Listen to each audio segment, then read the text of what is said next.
Welcome in, folks. I'm Tyler Pyburn from 5 Tool Productions. Most of us know us as Frickin' Frack, basically, but no. I'm Tyler here with Phil DiMartino, my partner here at 5 Tool. You've hosted an event. Now what? That is the main question. Why are we talking about this, Phil? We're seeing a lot of people now as we're getting back to in-person events and plenty of virtual events still. People putting a lot of work into events and then put on a great event. It goes well.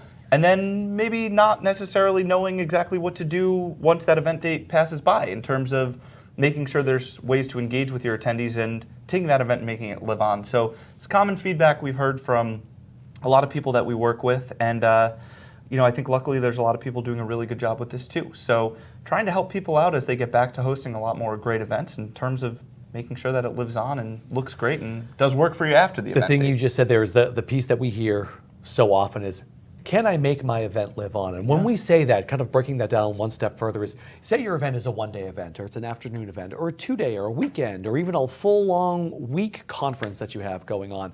How do you have content that leads up to the event that is, people are going to want to consume it? And then after the event itself, how do I have people staying engaged so that, I read a great article the other day about the NAB show, which is the National Association of Broadcasters. And they said the reason that they would go to the event in so many years, many moons ago, was because of all the major announcements that were happening on location. That doesn't necessarily happen anymore. Obviously with Twitter, with influencers, and the way people can just kind of post their own content out there and break news all the time. So this was a writer that wrote for... I read this too, actually. I think it was on Premium Beat. Yeah, I read it too. And he said, it's just not the same for me to go. Now, right? What's the reason for me to go on site? Yeah. Well, if that's the case, how do you have people still talking about the NAB show or your event after the fact? So that's kind of what our goal is to break that down. So small or large, here are some things that you can do to go ahead and keep people talking about your event, and keep them engaged. You brought up two things there. You brought up leading up to the event. We could do a whole nother show on that. Maybe we will at some point. Probably. We're doing it backwards, right? We're doing it about the event, then post-event. Now we'll go back to the beginning. And in some ways, this is the easier conversation, right? Because your event is this great meeting of the minds. It's this great opportunity where tons of stuff is already happening. So when we look at a lot of this stuff, some of these tips are almost going to be common sense, where it's, this stuff is happening, let's find a way to use it. You don't have to create anything from scratch. There's a lot of 80% of the work is already done. You've just got to think of creative ways to make it work for you. Well, we always say this. We talk with a lot of nonprofits and organizations. We say, well, you're content heavy. Just tell your story. And this is from a storytelling standpoint. Events are insanely content heavy. Yeah. It's all content dependent and content driven. And guess what? Your thought leaders are there as well. So you've hosted an event. Now what? Well, first off, I want to tell you congratulations. Golf clap, take a bow. Events, we know. Ton of work.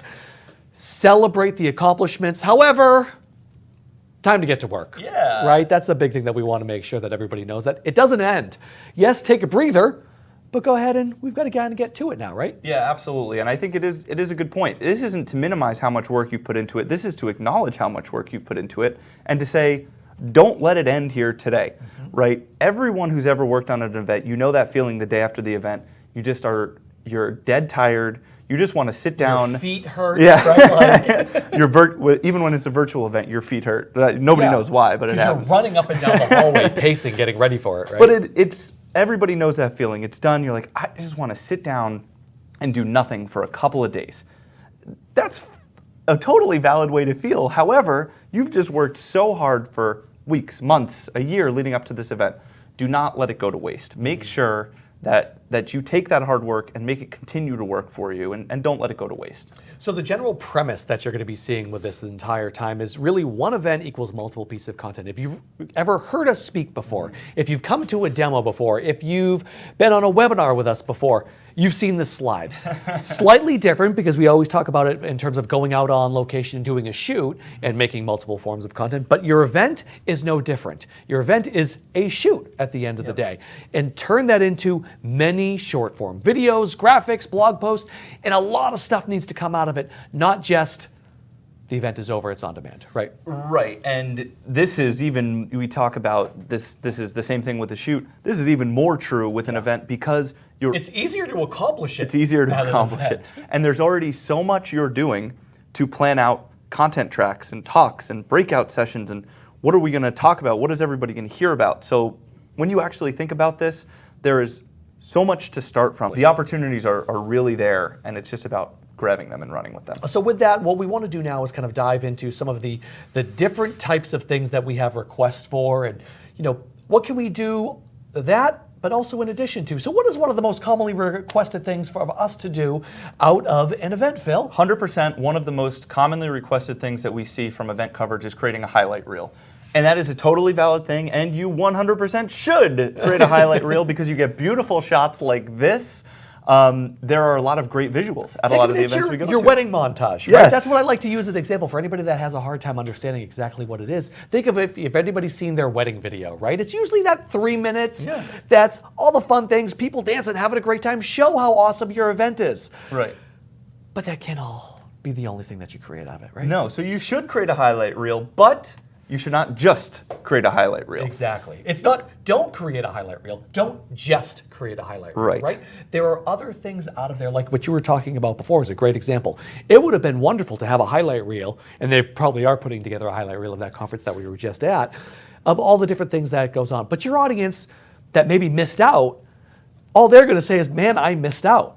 Right? How do I get pieces of value from the content that I can then say, oh, I want to engage with that? Outside of, I watched it, that looks like it was a great event. Right, and the highlight reel serves a couple of important purposes. For the people who went to the event and had a great time, it's a way to follow up with them, say thank you, and remind them, hey, this was a great event, we loved having you, thank you for coming. Leading up to next year's event, it's a way to encourage people who maybe didn't come to last year's event to sign up. Look how much fun we had last year. If you come this year, we're going to have a great time. Those are two uses for that. What it doesn't do is take the meat of your content and show people the value, the why. Here's all the great sessions, here's all the great speakers.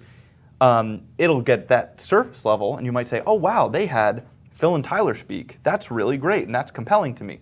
I hope so. That would be great if people said that, wouldn't it? But you don't find out what we spoke about. You don't actually get the tips, you don't get the tricks, you don't get the examples, right? So start there, and there's important uses for it, but it goes well beyond that as well. Yep, so it kind of leads us into our next topic that we want to go ahead and dive into, and that's posting it on demand, right? So a lot of times people will film their event. Maybe they'll live stream it, which they should from a hybrid standpoint, because that's getting more from an accessibility standpoint. I think that people really want it now. But even if you just filmed it, by taking it and posting it on demand is a great thing. You want to have people to be able to watch it on demand. It's the Netflix mentality right now, right? It's the, well, I might not be able to get it on the 23rd or the 24th. Well, can I watch it next week when I don't have meetings, or I have kid coverage in daycare, or maybe I can watch it later at night when I'm available. Having it available when they want it is a huge piece that we need to be thinking about. So posting it on demand is a great thing. Yes, and it's an important thing. And to your point, there will be some members of your audience who didn't get a chance to watch live, or didn't get a chance to watch the whole thing live, and they want to go back and watch, your full 2-hour event, 1-hour event, 5-hour event, whatever it is. There's also going to be a huge chunk of your audience. Well, let's go this way: post it on demand, but don't just post it on demand. Don't just post on demand. And you're seeing a theme here, right? Don't just. Don't just. That can't be the only thing you do. Take some more steps. So don't just post it on demand. Right. And so there's a segment of the audience that's going to be happy to watch full shows. There's going to be an even bigger segment of your audience that's going to say, hey, I think this event looks great. I wasn't there live, and so some of the elements that are important about live are that interaction. I'm not going to get a chance to ask these questions. I can't go for networking. I'm not going to get to meet my old friends. So I'm not going to dedicate 8 hours to your event on demand. I will dedicate 30 minutes because I'm specifically really interested in crypto. So don't just post the full show on demand. Think about the ways to get that specific content that's a little more segmented out to people so that they can look at it and say, not be overwhelmed and say, I need to consume this whole event. There's no way I'm going to take 2 hours post-event to do it. But I will give you 2 minutes. I will maybe give you 30 minutes. I'll give you some portion of my time to consume this content and engage with this content in a different way. And it's all about thinking about live or in person, versus on demand, right? There's a different mindset for people consuming content when they're in a room or in a virtual room, and they say, I've put aside my 4 hours or my 2 hours or my half hour, whatever it is, to go watch this event and engage with my peers and ask questions, than there is when you're trying to catch them on a Tuesday afternoon with a follow-up email that says, hey, we had this great event. Here's something you should watch it. I'm not in the mindset of I'm going to give you 4 hours anymore. I'm in the mindset of you're catching me between other tasks.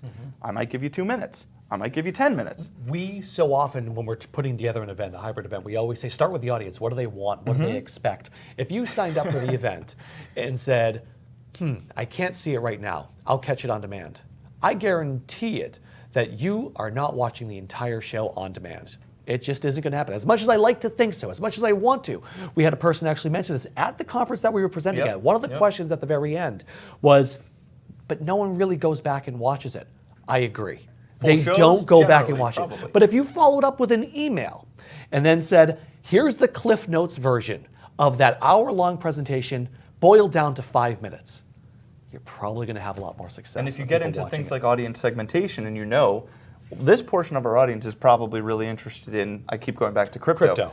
Okay, Hey, you're let's, a big Bitcoin guy. oh, right now, you huh? know me. I'm ahead of the curve. Yep, fair enough. This portion of our audience is really interested in crypto. Well, let's follow up with something specific and let's start small because that's the easiest way to hook somebody. If you start with a 4-hour clip, that's a lot harder than, to ask someone to give you 4 hours is a lot harder than to ask someone to give you 30 seconds. But you start with 30 seconds and they say, wow, that was a really valuable tip. Let me see what else they have to give me. Oh, they have a full session. Let me watch that. Oh, I've watched the full session now. Oh, it turns out they have this whole conference on demand. The internet is a rabbit hole. Lead them there. Don't start with the big ask first. It's Yes. the same thing if you're talking about annual giving, anything. You don't come out there and say, give me Right. $100,000. Yes, You come, exactly. no, well, let me get you some breadcrumbs. Little let me lead entry you to the points, water, yes. right? And prove, you have to prove that it's going to be worth their time at a small ask before it's a big ask. And that small ask might be any number of things. It could be a full session, it could be a Cliff Notes highlight reel, but it's really narrowing it down so that people don't have to commit to the full event on demand. That's the takeaway. I here, would think. prefer to watch an hour's worth of 5-minute clips Yes. over watching one-hour one session. one-hour Yeah, of session. course. It could be the exact same session, and I'm digesting, but it's on my time, my watch, and how I want it. Right, and it's also a mindset of like someone has taken the time to curate this and make sure that everything I'm getting is valuable. Whereas if it's a full session, it's like there's going to be some housekeeping. We're going to be talking about, there might be some questions that weren't actually on track, right? Like if I know someone has gone to the trouble to go back and look at this and make sure that it's actually relevant, then I know it's going to be relevant. One of the things, you've seen the don't just a few times now, right? So we're not going to try to trick you into saying, oh, yep, create the highlight reel. Don't just create the highlight reel. You understand that now. So the big thing that I always want to say is why people love the in-person events. The one thing that we heard is, I can't wait to be back in person so I can meet and collaborate with my attendees. I can't wait to go ahead and be there with them. But don't just talk with them in the hallway, right? That's one of the things that we don't want to just do. What are some of the things that we want to do, Phil? Yeah, so one of the pieces of feedback we hear most is that some of the best conversations at in-person events happen in those hallway conversations. What we've started to see more people do is the example that we've pulled up here, which is create a video booth with thought leaders, an opportunity to set up a place off to the side where you can pull some of your thought leaders, capture those hallway conversations in a way where they can be shared with other people. Great insights about your organization, great insights about the content that you're discussing in your event. Take those hallway conversations and don't let them be a one-to-one, let them be a one-to-many. There's a lot of value here in a couple of different ways. First of all, there are people who are coming to your event and you're telling them by pulling them aside and taking the time to interview them or let them record some thoughts. We care enough about you that as someone in our community that we're going to spend extra time with you beyond just chatting with you. It's not lip service. We're recording this and we're going to do something with you after the fact. In addition to that, once you actually post this content, there's a lot of benefits in that these thought leaders have audiences of their own. You post this content out, they share it out, a whole nother audience that is connected to them online is going to see this content and engage with it. And it also is branded by your event, by your organization, by your company. You get to have the benefit of saying, hey, look at our company. We're associated with these smart people. It's not just us talking at you. There's all these great people who are aligned with us, who are at our events and who believe in our mission. And you're going to hear from them when you work with us, and you're going to get their insights in addition to just what we have to say. So there's a whole range of benefits of doing this, from individual one-on-one stewardship of the people that are important, all the way to kind of building trust in your brand. And they're all important in different ways. There's 2 questions that you have to ask. You can go in depth and you can pre-plan, but they're really just kind of 2, kind of leads into 3 questions that you have to ask. 1, what do you think of this event and why should I attend? right? That's the first one. Like, what do you think of this event? Because that's your case study that you can use in your highlight reel for promotion for next year, right? The next one is, what is the main topic that you're focused on and why is it so important to you? Right. Because then, guess what? You have another video that you can go ahead and leverage. So if you interview 5 people and you have every single one of them answering those 2 questions, you have a wonderful highlight reel and testimonial video that's going to be used for next year's promotion of the conference. And then you also have another video, probably 5 individual videos that are 30 seconds long each that you can go ahead and post up on social of your thought leaders, which are your attendees, talking about what is the most important part that they're focused on in your specific industry. It can be food, it can be wastewater, it can be planned giving, it can be a number of different things, but it's them giving their opinions because guess what? That person that you asked is going to share that video before they share the video that's the testimonial. But you know what? You want them to go ahead and share something, so why not make them look like the stars of the show that they can go ahead and, hey, I was interviewed about what my thoughts are on XYZ topic. Right. Go ahead, make them the star of the show. That's 100% the right way to put it. And I think we often see when we work on these video booths, there's common themes that come out as well, right? You talk to 10 people at a conference about fundraising, and there's going to be themes that come out about trends, right? So you can actually also not just have individual videos, but these little kind of feature videos kind of make themselves along the way. And sometimes you plan it and you say, we know we want to talk about these topics, but sometimes it happens on its own. Wow, these 5 people who are all really smart and really plugged in all talked about this specific topic. We're going to put together a video that combines all of their thoughts about this topic. And we're going to look like we're really ahead of the curve. Us as the event, we're the really smart people when really we're just leveraging our audience, right? We're tapping into their knowledge. Yeah. So it serves a whole bunch of purposes. Like I said, all the way from one-to-one stewardship to the people you're interviewing, all the way to building brand trust. There's a lot of benefits to the video booth. And not to cut you off, it's also relatively straightforward to do. That's the other important thing. You mentioned so easy. The phone. That's really not how is. we do it when we come in. We set up a little bit more in-depth than that with cameras and lights and microphones to make sure it looks and sounds great. But in the grand scheme of like event production and coverage, that video booth is a pretty straightforward thing to do. There's going to be a couple of cameras. There's going to be someone asking some questions. Somebody steps in and gives you 5 to 10 minutes. That's the ask of the people, right? So it's a really small ask of the people attending the event as well. Do you have 5 minutes? Yep. Come talk to us for 5 minutes. You're having those conversations anyways in the hallway. Let's do it on camera. Can we do it this? How many times? Hey, stop right there. Can I get this on camera? Right. Let's go over here into this corner and let's go where it's a little quieter. 100%. Right. Those conversations are happening, and sometimes the authentic ones that you catch in the hallway are the best sounding ones because it truly is in the moment, right? It's in the heat of the conversation that you want to catch the most authentic answers. So those are great. We talk about questions and answers. It kind of leads us to our next point, right? It's like we did this on purpose, kinda. But it's using Q&A to your advantage. And what do we mean by this? Well, I will say one thing's for sure. Q&A at the end of sessions is probably the most underutilized piece of content at every single event that we see. Yeah, it's crazy. What better insight into what your audience cares about than the questions, that they're asking? The questions that they raise their hand and ask. I mean, there's no better way to gauge what the people who you're trying to reach care about than at the, and we have light bulb moments sometimes. I talk about that conference we presented at. When we finish up and there's 6 questions about specific topics, we're like, oh wow, this is what matters to those people. Let's make sure we focus on that next time. So you're right, it is underutilized, and a lot of times it's like kind of a throwaway. Absolutely not. There's a ton of value here in a lot of different ways. Yeah, so there's a few different things that you can go ahead and do. One, what I always like to say is take those questions, make sure someone's writing those down, right, as the individual questions, because you can do, one, write a blog post about it. The easiest way to come up with blog post topics are what are the questions that are being asked and answer it in blog form, right? Very simple. The second part that I always like to focus on is, in case you don't want to do it in blog form, come back to your office, open up your laptop that you have right in front of you all throughout the entire day and hit the record button, right? Go on Zoom, do a screen capture, just hit the record button and say, hey, this was a question that I received at the conference that we spoke at. And I really wanted to address that more thoughtfully than what I did on site. So here it is. Then guess what? Post it up. You can send it directly to the person that asked the question, but you can also send it to your audience after the fact. Hey folks, We had several great questions popped up, and sending this in by way of email. We had several questions that actually popped up while we were on site at this event. Here is one of the ones that so many people seem to be really, really hot and bothered by, right? We wanted to make sure that we answered that directly for you. Here's our response, right? Right. It's a quick, you're answering, you're talking with them, you're talking among them, you're answering their questions. Yeah, and I think if we were the ones organizing, a conference or a trade show, the way that we would approach it and the way that I would recommend that our clients approach it is you talk about consolidating those questions, writing them down. What are the common themes? What are the things that come up? And then you host a show like this after the fact with your people.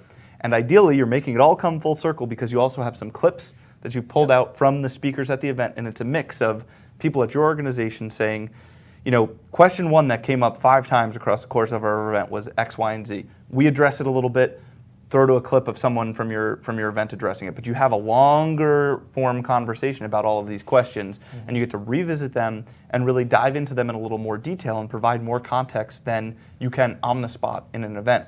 And by the way, bring it to everybody again who didn't get a chance to raise their hand and ask that question in the moment. Yep. So follow it up and do it as more of a deep dive into the topics because you've learned now what people care about. So now you can plan for it and actually talk to them in a way that is going to address their questions. One of the things that we saw, we were a part of several years ago, it was almost like an event of an event, but it was office hours, right? Where it was allowing, maybe you didn't have enough time to ask your questions because usually, the speaker goes long and there's only 5 minutes before the next session starts up. So those questions aren't there.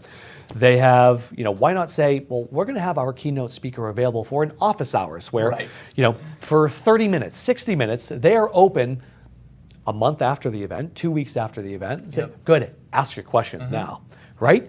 Now you have a follow-up. You're making your event, you're making the discussion live on outside of just the 4 walls of the event venue, right? Yep, absolutely. And I think there's another thing that comes into play with Q&A that is a post-event follow-up concept.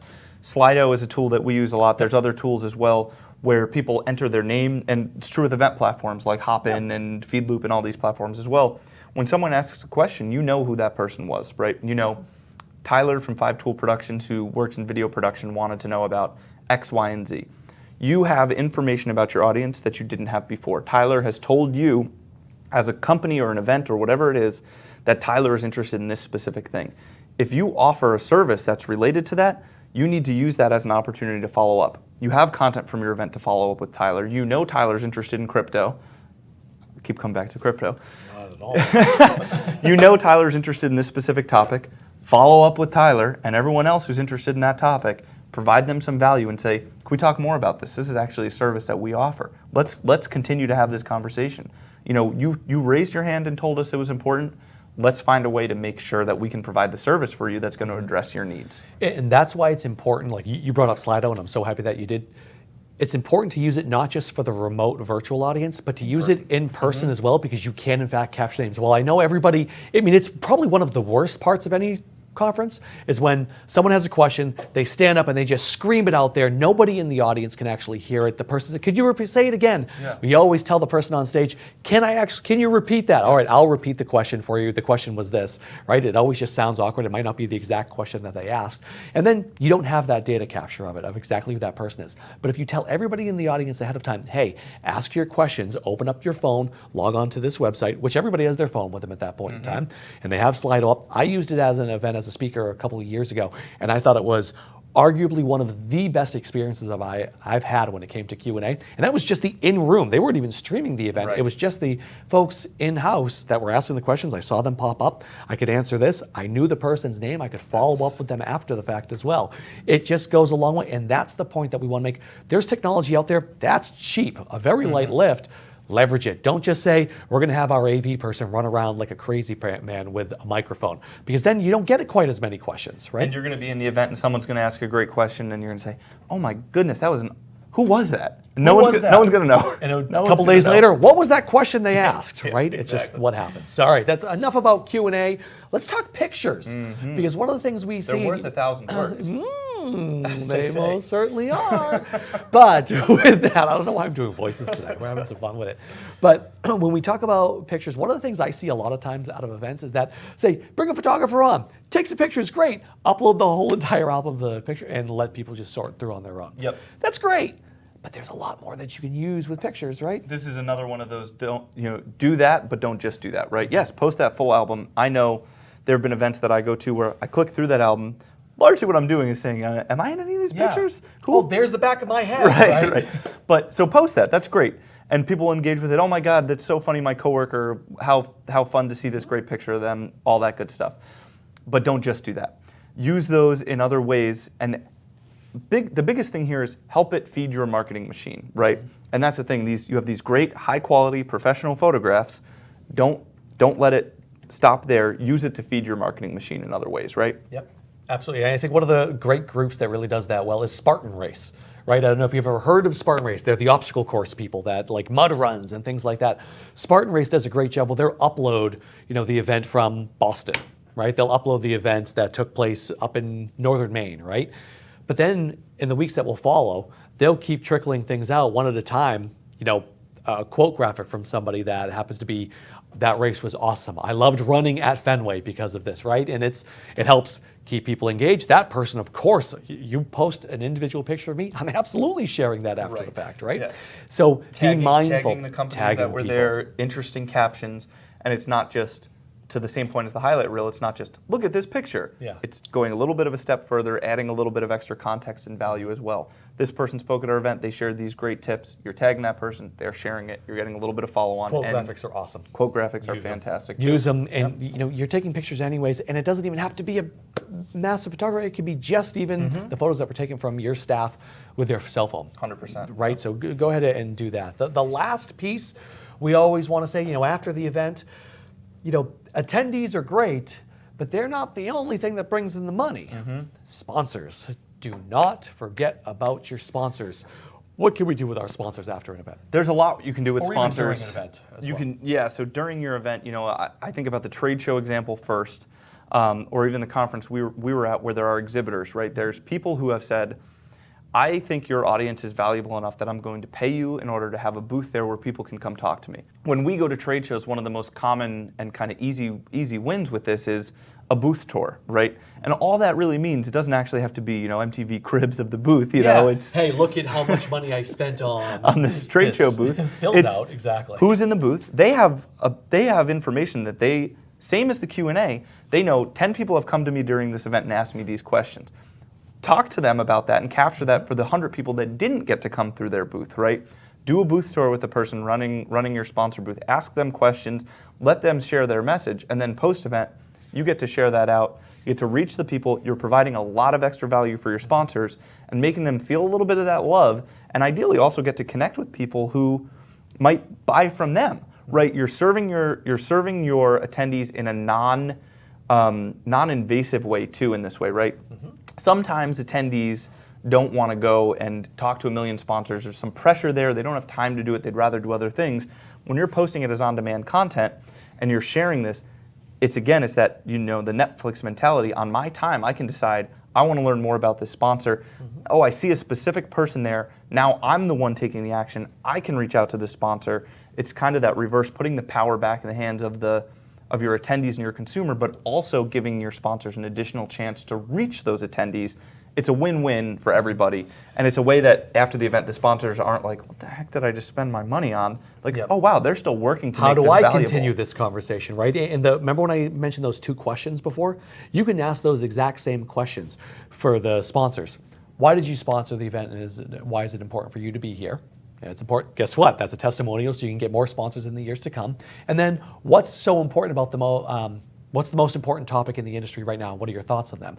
Because the mistake that I feel like people actually often do with sponsors is say, explain to me what you do. Tell me what you do. And every single one of them at a video production conference will say, I'm a full service video production company. We specialize in creating content at scale, and we're incredibly small but nimble, right? Like they'll say the same thing over and over again. But if you say, what's the most important thing about creating content right now that people need to focus on, it then creates your sponsors and it puts them in the light of a thought leader. Yep. They are not just a sponsor that say, here's a quick 30-second elevator pitch. No, I mean, you can have that. It's fine. But your audience isn't going to care necessarily about the elevator pitch. They don't want to be pitched anymore. They want to know value. What is XYZ company saying about this specific topic? Yep. Then that's going to make their mind up. Again, put yourself in the end user's position, not necessarily well, I want to make sure that I allow them to just get on a microphone for 20 minutes and make them feel good about themselves because they said, oh, here's all the great things we do. That's not what it's for. Your audience is going to see through that. And your sponsors are going to see through it when that doesn't do anything for them also, Yep, by the way. exactly. Whereas if you create value with them, even if the value ends up being that next time they have a sales call with someone and that person who they're speaking with says, oh, I saw that great video that you did from that conference. That's still value, and that's, it's not a pitch, but it's, oh wow, you're smart. And when I talk to you, I know you a little bit and I trust you a little bit more because you had good information and good value for me. Great example right now. Real life example. Go to a computer conference and you go and say, I'm going to go talk to Dell because I have a Dell laptop directly in front of me right now. It's true. And yeah, I'm not lying about this. You can see it. See, there's Dell right there. Sponsored by Dell. This is not sponsored by Dell. But say Dell was a sponsor. Man, that would be a good get though, wouldn't it? Say Dell was the sponsor. And we walked up to them and said, okay, tell us why you're the best computing company in the world. That's going to be a boring video. But if you said, right. hey, what's so important about cloud computing? What are you doing in that space right now? Right. And they gave a thoughtful answer. That is incredibly valuable for your audience, right? Yeah. What are the challenges that people experience in X, Y, and Z? It's thinking a little bit differently about it's just always goes back to the audience. What does the audience actually want? It's the same thing with full sessions as it is with videos about sponsors. What does your audience want? Not what do you want, what does your audience want? And that's really just seems simple, but it's important to keep it in mind. Yep. All right, so he is Phil, I'm Tyler. We're from 5 Tool Productions. Thank you so much for tuning in. I guess we'll see you next time.